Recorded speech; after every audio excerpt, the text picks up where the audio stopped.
get that, and that's the hit. That is the hit you get, and that's what you want. Your adrenaline is pumping through your veins. You're screaming, you're shouting under the helmet. You've just won your first race. This is as good as it gets, you know. And that's what you chase. You're chasing that hit. It's a drug. You're nothing more than a junkie to the sport, and that's what it is. I've always said it.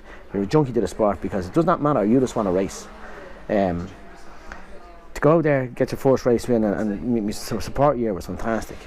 But then to go and I think in meet me support year to get pole and Skerries, that was massive, because unfortunately we lost Martin Finnegan that year, and number one on the grid was number 45 instead of number one. That was a massive thing for me there. I'd be pole at my home race, couldn't believe it. But like you said there, getting the first race win in 2009 at your home track, home crowd, everybody knows it. Like 90% of the crowd are local, and then you've got your bit of a name around racing and people are starting to know who you are, but your local race. 2009 was also the first year you went to the Isle of Man, you know, and to say the Isle of Man became an obsession with you, I presume I won't say it's an understatement, but it was your pinnacle of a season was the Isle of Man. Bring us in on your first experience of the Isle of Man. I'd never actually been to a TT. I'd never been to a Manx Grand Prix. I'd never been on the island before. It was my uncle Val, who's been with me all along, and he said, look, do you fancy going to the Manx? And I said, I don't know. I said, I don't know what the track is like. So he says, come on. We went over at the end of 2008 to do a little bit of homework. And so, like, I was fairly naive. I said, green as the grass. So we're going up Bray Hill, and he said, this is Bray Hill. And I went, it's not Bray Hill. I said, you can't go down up this flat out. This is like... It's like that, Jack, you know. I couldn't believe it. But first year at the Manx, you know, it was a massive learning curve for us. Massive learning curve. You know, we went, the newcomers race was in the 400. I'd been competitive on the 400 all season back home, running pretty well. And I just went to see what I could do. You know, people are saying, you'd win the 400 race, but you don't know who's coming. Of course, we went out and blew up every engine we had, you know, and you know, I think the evening before the race we got 3 engines on a bench, put them all together, and you know, eventually we got a bike together. But once you go down Bray Hill, once you get Bray Hill flat, doesn't matter what bike it is. If you're a newcomer on a 400, getting it flat in a 400 or on a 600, it's just exhilarating. It is unbelievable, and you're just chasing that. And you know, I got my first podium then, you know, 10 years ago, finishing third. You know, that's a fair high as well, you know. There's a lot of surely, like from my experience looking at riders stand on the podium, it takes a lot, you know, even as a newcomer. It takes a lot of people who go to the other man, even as newcomers or experienced riders, and never have that advantage at that high of standing on a podium. But when you're standing on a podium looking down at everyone in front of you and they're cheering, you know, whether it's third, second or first, you're up there. You're the top of that pinnacle at the toughest road race in the world. Yeah, I think I was kind of spoiled me first year, you know. I'd done a good bit of homework, don't get me wrong. You know, we gone over hiring cars out for the weekend and doing stupid amount of laps in a hire car, you know, watching onboards, the whole lot. And went there, obviously the background of the roads would stand to me over there as well. But went there anyway, first year I got a podium.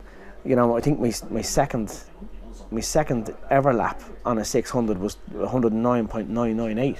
So a lot of people go over there trying to do the 110, and I've just done that in my second, not done it, but knocked the door my second lap. So I didn't realise how big of an achievement that was at the time.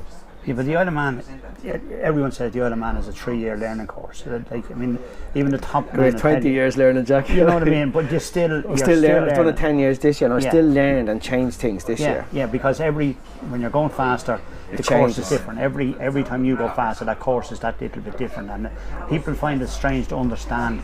Like, if you drove around the car 100 times, it looks the same. The faster you're going, the different that course, your line is different, your apex is different. And that is a huge difference to get up there. Big time. It's look at the homework for the Isle of Man. It's on a different scale, you know. You look at, you know, I've got videos up there with Loch 9 and that. You know, a lot of the comments going, how do you memorise stuff like this? You know, it's just constant laps, constant laps. You know, then when you're on a bike, you know, you start hitting your targets, you start upping your game, upping your speed. You know, by TT standards, they're not massive speeds, but by Manx standards, you know, you're fairly on it. I've always kind of rode to my comfort zone, Jack, and I've never really pushed beyond where I should be pushing. Once or twice I have, and I've paid the price of it. But you know, it's very hard. The faster you get, you're coming out of corner speed faster, coming out of corners carrying faster speeds, and you're going into them faster. Track changes. Just every year you go, some different part of the track will cause different problems to you. You know, you take some years. I remember one year, for some reason, I couldn't hold it flat at the end of Crankabody Straight. I was going, what's going on here? Why am I not holding it flat? You know. Whereas other massive corners, Garslee, people tell you take a year or two to take Garslee flat. I remember my first year going, well, I'm not waiting on a fucking year or two. I'm going first time too, I took it flat. Now I could tell you, I had my breath held, arse clenched, the whole lot, but I held it flat the first time. And Did you ever get like brain fade, blank? You know, you're coming into a corner saying, where am I? Shit, where am I? What's next? Not really, no. The only thing I suffered with was, I don't know what you'd call it. The times I've gone across the mountain, you're looking down into a field and you see some smoke in the field, you start questioning, what's this a queer place to have a barbecue? You know, why is he having a barbecue this time? But you're going across the mountain mile, flat and sixth, 150 mile an hour, and it's not really something. I don't know whether you train your mind to it. When you're physically fit, you're mentally fit. But with I've never really suffered with not knowing where I've gone. If I haven't known where I've gone, you always ride respectively. You know what I mean? You don't go holding a flat out corner. Think this is a flat out corner. You don't. You know. But the reason I'm asking that, because most natural road racers, like riders like yourself, that were brought up here in Ireland and race the roads on a weekly basis, you know, most will say, right, the run from Douglas to Ramsey with all that furniture, you know, trees, walls and houses, Kirkmichael village, the whole lot, you know what I mean? You're just totally focused. But when you come out of the gooseneck, heading across the mountain, everywhere looks the same. There's no trees. There's the odd wall. Yeah, it does. And that upsets some people. It gets the mind works different. But if you don't do your homework, you know what I mean? That all boils down to homework and what you're told, the information you get and the information you can read. I'm not a short circuit rider. Never been a natural short circuit rider. I only done short circuits for 1 year just to get a road licence, and that was it. You know, I always enjoyed probably Douglas to Ramsey a lot more. But in last year, winning the 2 races, my strongest point was the mountain. I'm going like, how the fuck? I don't even know. Like, I put my homework into it. I kind of know where I'm going. It's very open, you know what I mean? And like, I'm not, as I say, for a short circuit rider, I'd see guys coming out from short circuits in England and they fly up there. You know, they actually fucking fly, knee in the deck, because they're used to seeing open corners. I'm more of a trees and post man myself. We go right, break at the tree, apex at the telegraph pole, and run out as far as the gate on the right. That's what I'm kind of in my head, how you put it together. But that's the natural road racer. And just, we'll veer back, we'll rewind the tape a small bit. You know, when you said your first win was in Skerries in 2009, then you had 2011. You won your first Irish Championship in 2012. Did that mean much to you to win an Irish Championship? Because I know some riders, the championship, well, if they win it, but they just don't really set out at the start of the season. Did the Irish Championship I never set out racing to win it. I only set out racing to see if I enjoyed it. You know, as I say, 2007 I was nobody. I'd done nothing. I just went out and minded myself. Obviously the history of motorbikes, I started off racing when I was late. I think I was 30 when I started racing bikes, so I wasn't like a young 20-year-old with balls like a Bengali tiger, you know what I mean, that's going to go out there. So I had a little bit of wisdom, not a lot, a little bit. Okay, yeah, that's why you said a little bit. Yeah, not a lot. But you know, I just set out to enjoy myself, you know, and going into the support, you know, I think I won the Southern Centre Championship in the support in the small bike, and I think I was second on a national. I don't know what it was in the big. I think it was third or second in the big support as well, something like that. Yeah, but winning a championship, you know, Jack, it's the pinnacle. You just don't realise what it means at the time. You know, you're caught up in the whole thing. You know, 400 was a competitive bike. You know, a very competitive bike. You know, I'm going to stop you there because, you know, you're saying you don't quit, but I know in my heart and soul, and you know in your heart and soul. When the visor clicks down, and your head goes down in that tank, you're on your own. This is where the greed comes out in the men. They think of nothing else, only that road ahead. It's look at it. The pure sign of that, Jack, is this year at the Manx. You know, I went over to the Manx this year with one intention, to have fun. Do you know what I mean? I went over the classic TT on a bike that I knew I was not going to set the world on fire. So it didn't. To me, when you race so long, Jack, you realise that finishing 10th, 11th or 12th, there's absolutely no fucking difference when you get a little number on the trophy. You know what I mean? But at the Manx, I had intended just to go over, hopefully, and just get top 10s. Take the pressure off myself. I'm racing there so many years, 10 years. You know, chasing the wins, chasing the podiums. Told me missus going out for a spin. Don't be worrying about me. Only out for a spin, out for the crack. Of course, I got the first pit board and it said P3. So, what do you say? All I said was, oh, fuck, here we go again. You know, it's not like you can't switch it off. You can't stop that racer. That racer goes, sees a podium, he's going for it. Yeah, you're in the zone. That's it. You're in the zone. And you can't stop it. And you're chasing that next pit board to see what it says. You know, I started number 3 and I had sight of the guys in front of me. Once you start pulling them in, you know you're doing well. You don't switch it off and go, no, I should let him have it. No. It's not like a championship points. We go, I should just score good points. You're there once a year.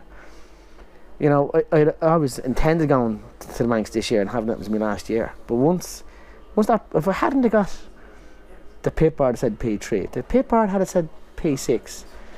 I don't know if I'd be sitting here having this conversation with you. Do you know what I mean? It's I had intended to give it up, but like everything else, Jack, it's a fucking drug, you know. But looking, you know, up to your success in 2080, and you know, you say yourself your own phrase. You ran out of talent twice. You ended up getting a free ride in the helicopter to Noble's Hospital. Not a helicopter, man. I'm not twice. That you know what I mean? And is that a thing? You know, it's not the nicest of a trip to be in a helicopter. You know, going through your head. In that helicopter and knowing that your family is in the paddock with you, that never click in your head and saying, Jesus, am I being greedy here? Am I just doing this myself? It's a greedy sport. It's a greedy sport, Jack. Yeah. It's a greedy sport. There's no, look at, as I said to you, you're a junkie to the sport. Nothing else matters. Nothing. Absolutely nothing. You go out there and let's be honest, I've gone out there knowing that I might not come back, right? I'm leaving the people I love and they're watching me. You know what I mean?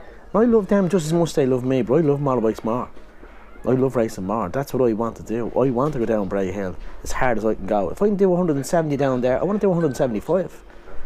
All you're chasing is the thrill. And it is unreal. You're not going to get that thrill from anything else unless someone sticks heroin in your veins and say you're not going to turn into a smackhead. You know what I mean? It never leaves you. The fear, you have the fear in December, January, you know, February, the months leading up to road racing. You're going to yourself, do I know enough? Have I done enough? You know, road racing, you get through road racing scene, then you go into the Manx, and next thing, the couple of weeks before the Manx, you're going over your notes, you're going over your onboards, and you're going, have I done enough? That's when you're shitting yourself. That's when it's you know, you got that knot in your stomach, you're going, oh my God, is this going to be it, or am I going to come back, or the whole lot. Once you get on the bike, once that visor goes down, like you said, Jack, you put them thoughts behind you and... You know, you're saying all your homework has been done beforehand, but the other main part of motorcycle racing, you know, and most motorsports is obviously the cost factor. You know, we're sitting here in Ollie's place here, a very valued sponsor of yours over the years, and without the likes of him, you wouldn't have been probably where you were at the top. Arranging to have that type of money to go to the Isle of Man for 2 weeks, you know what I mean? When people don't realise the extreme costs like tyres, fuel, even the basic things without blowing an engine, getting to the Isle of Man, feeding your crew, doing the basics, you know what I mean? You're talking about huge money. So that obviously has to be another factor in your head before you even worry about the onboards and everything else, the logistics of it. That's a year-long operation in itself. Like I said, Jack, blessed with sponsors, blessed with good people around me, you know, that have put money into me, and you know, that's their hard-earned money. You know, from the man that gives me €20 to the man that gives me €1,000. That's their hard-earned money, you know, and through them, I have lived the dream. You know what I mean? A lot of the guys, you know, they can't do it, and they like to see it happen. You know, they like to see a lad do well, and they give them a few bob and help them out, and help out in other little ways, their time or whatever. It's a phenomenal thing to receive. You know, it's very hard to repay. How do you turn around to the likes of Ollie Grimes, who was a main sponsor on my 650 for years, and say, do you know what, Ollie? Like, I owe everything to you that I've actually stood on the podium twice at the top step. You know what I mean? You're key to it. You're absolutely key to what the sponsors are key. You know, I can't afford to do it. You know what I mean? All I know is all my money that I have, I don't put into my house, I don't put into a car, I don't put into anything else. I was putting it into my bikes, van, truck, tyres, fuel, chains, anything that I needed. You know what I mean? I'm lucky with sponsors giving me food for 2 weeks in the Isle of Man. Just unbelievable. You know, like, it's the magnitude of what people put in. And that's on any level, Jack. That's not just at the level where I was at the Manx or road racing. That's at any level. That guy you see that's going rocking around in last place, well, he's after sacrificing as much as he had to get to there. You know, as much as he could. You know, there's very few lads going to start off with a ball of money and come out with a ball of money. When you look back, you know, at the minute, you're equal third, what's the word I'm looking for, the most highest podiums at the Manx Grand Prix. You know, I've spoken to you here on numerous occasions about, you know, how long you're going to last there, and next thing all of a sudden 2018, bang, everything fits together. Everything goes right for you. The 2 wins, the Tommy Club, after all the sacrifice, the 2 trips to the hospital, and next thing all of a sudden you're on the podium twice. And it was a marvellous year 2018, you know, for Irish riders. You know, you were there twice. Tommy Maxwell was there, Darrell Tweed was there, James Chalk was there. Marvellous year for these. How proud were you when you came into that first, when you see number 1? I know when you turn right, you've been turning right into the winners enclosure a good few times before that, but when you're turning right and the number 1 board is in front of you, it's everything. It's everything. You know, the 2 things. There's 3 things probably that I remember from the first win. Turning onto Glen Cutchery Road, coming out of Governors, and you know that straight line you're going to take that win. Just keep it going. You're not going to. The bike's not going to blow up. If it blows up, I'll eat the thing going across the road. But it's just to get across that line. When I come up the return road, you're still waiting. You're still waiting for that man. And I've seen him a few times, and he gives you number 1, number 2, or number 3. And he gave me number 1. And over his left shoulder was my mother, and Budgie behind her with the tricolour. My mother's the first person I seen going to that winners enclosure, and to me, that was must be massive into that first spot. You know, when you're rolling in that, you see that number 1 board. That's it. You've jackpot. You know what I mean? Your numbers are up. You know, you got to get 6 numbers. This is happy days. You know, and of course you're gonna burn the tyres off it. You know, you light it up. You know, everything. The past 10 years has gone through your mind. It would have been 9 years last year, but it's gone through your mind. What you sacrificed to get there, people what they put in.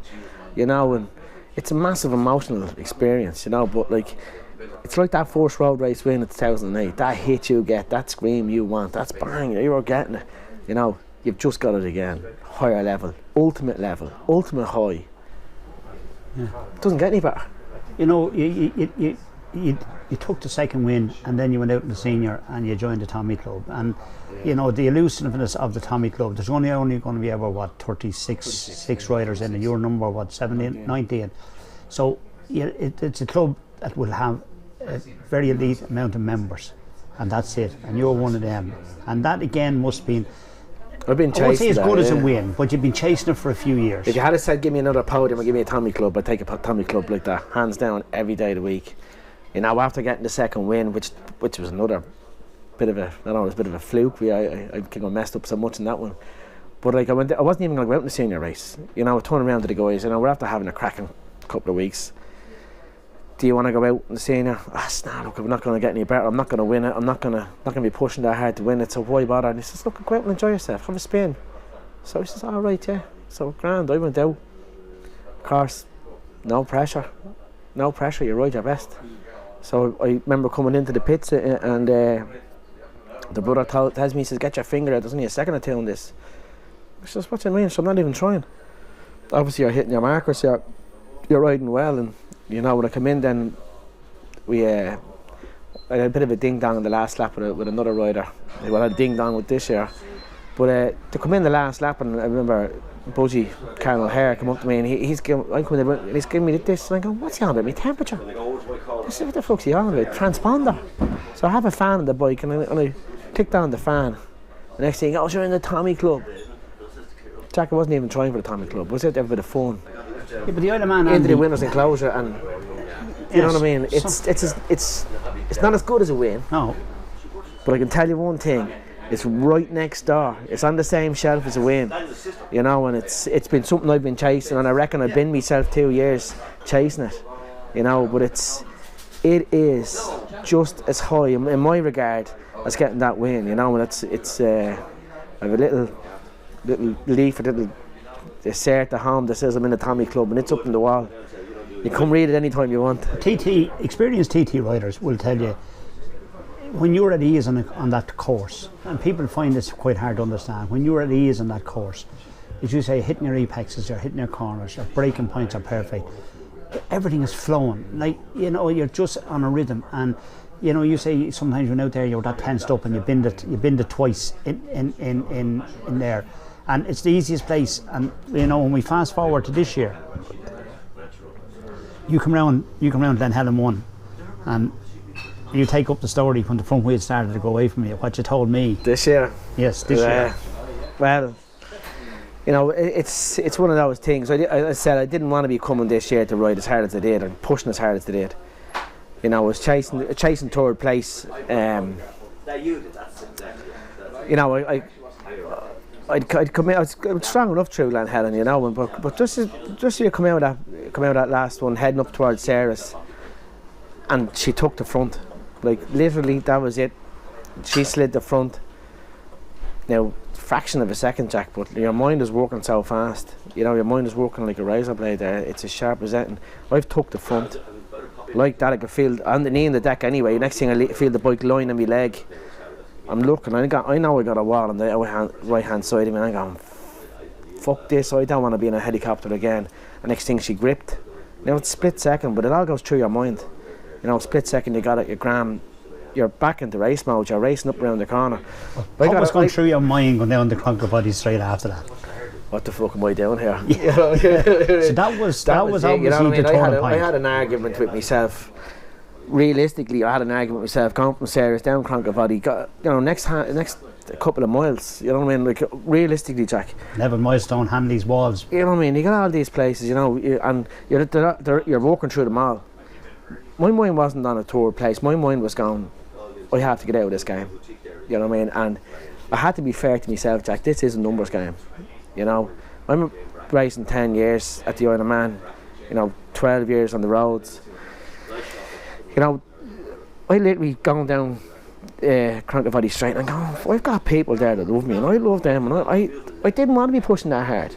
I came with the intention of enjoying myself, but obviously, you know, when you're that good, I'm not throwing roses at myself, but that's where my markers were, and that's what I was riding to. You know what I mean? Just go, fuck this. If I get back to the winner's enclosure, I'm finished. You know, finished with the Manx. So just, I love the place. Come here, I'm watching on board. Since I've come back, I'm watching on boards going, go quicker there, learn this, learn that this year. And you go, we could put another mile an hour in my lap. You know, but like if you do, you could go back another 10 years, nothing be wrong. But I go back another mile, the next I could be gone. And just in that moment, I had a wall either side of me. There was only one option. If I didn't, by some miracle, pick that front up, I was going back in that helicopter. There's nothing surer. That could have been in one piece or a million pieces. You know what I mean? Maybe I'm getting old and slow. I lost my bottle, Jack. I don't know. Maybe when you look back, Andy, you know, you look back at your career. You know, obviously the two wins of the TT stand out. Is there anything else really memorable that you can think of, you know, memorable, whether it be Irish racing, whether it's something you achieved or something that you did, or, you know, competing against someone in your best race? Is that really stands out to you other than the two Manx? It's very hard to say, Jack. You know, I think the double podium in 2014. Never expected to get a podium then. You know, I think, sure, even when I came in 2014, the junior, when I came in and Chris Kinney told me done 119, he goes, "Oh, Andy, 119. I didn't know what he's talking about. I said, 119 what? She's done 119 miles an hour. I said, what? Unbelievable. You know, that to me, that day, I was like gobsmacked. You know, and again, at podium, I probably owe it a bit to Billy Redmayne. You know, a fantastic pilot, you know, and he passed me and I tucked in behind him. I remember going across the mountain going, just keep him inside, Andy, and you'll do well. You know, it's like that, you get a tow. But I don't know, there's a couple of things to stand out, but I mean, not probably my own achievements. I remember in 2009, late William Dunlap passed me in 2009 at Tandragee. Jackie passed me like he was on fast forward. And I'm going, what the fuck just happened there? I could hear this next thing, whoop, whoop, whoop, whoop. The next thing William's gone, and I'm going, what the fuck was that? I said to myself that day, I says, you're wasting your time, Andy Farrell. You'll never ever have it. You'll never do it. You'll never be that good. And honestly, you will never be as good as him anyway. That stood out. Probably things that you wouldn't, not for me. Another time I got lapped in Skerries coming out over Sam's Leap. I remember, I think it was 2009. I think I ran on, gone into the glass house as it rejoined. Last lap, coming out over Sam's Leap. Ryan Farquhar, Keith Moore, one either side of me, and I went, what the fuck was that? Next thing, I got a chicane, and I got Mickey Dunlap was going to ride me now in a minute, so he is. Got through that chicane, and just wanted to get me off the track. You know what I mean? There are a couple of times that stand out in my mind. Yeah, once you're winning and you have to remember you're going to win no matter what position you're in. If you're like, a win or lose, it's only one lad wins a race, but there's more than one race in the race. You know, you'll be having a battle of ding dong with guys, and once you can have once you understand that, you know what I mean, you only get to learn that with a bit of experience. You know, when the guys coming in, they're going in sixth or whatever, but you're after beating everybody else. You know, there's only 5 lads in front of you. If you have a good battle on the road, a good ding dong, and that's what it's all about, you know what I mean? Once you have a good race and have a bit of crack, you know what I mean? Quick fire questions. Favourite part of the TT course? Changes every year. Go for McGuinness has always been a good one. You know, after Hanley's run down there, that was probably my first favourite part of the track. Bray Hill, another one. I could probably tell you everywhere about it. Least favourite? Pits, don't want to slow down. Right. Probably another favourite one, I'd have to say, Bishop's Court, up through Bishop's Clark, Alpine. Yeah. Flat stoppers. You know what I mean? Yeah. Favourite bike? 750 I rode this year, ZXR 750. Classic. I mean, anything you felt you've missed in your career? Riding 1,000 around the island. Probably that. Probably missed 10 good years in my life. I should have been racing when I was 20 and not 30. Most respected rival? Respect them all. Probably a couple I admired the most. Have to admire Michael Dunlap. Absolutely. I think the man is unbelievable. You know, from a younger age, Sam McClemens was my idol, Jack. You know, you have to respect that. Do you know what I mean? It doesn't matter, like, if you're out there first, last or whatever, there's a field of riders out there. Without those other riders, you're not going to have that field. Respect them all. That's you know what I mean. And I appreciate everyone that it doesn't matter. You can only go as hard as you can go. Some lads better. I'm not the best. There's some lads slower than me. There's a lot of lads faster than me, Jack. But as long as you can enjoy yourself and they can enjoy with you, you know what I mean. And try not to be a hazard to them or them a hazard to you. You know, respect them all. You know, that's what I'd be saying. Favourite national course? Ooh, that's a toss up between Tandragee for the track and Skerries for the atmosphere and the home track. You know, obviously the Isle of Man You know, she obviously holds court over the Northwest and the Ulster Grand Prix. So obviously that's your favourite course. Andy, it's been a pleasure. Thanks, Jack. Thank you very much.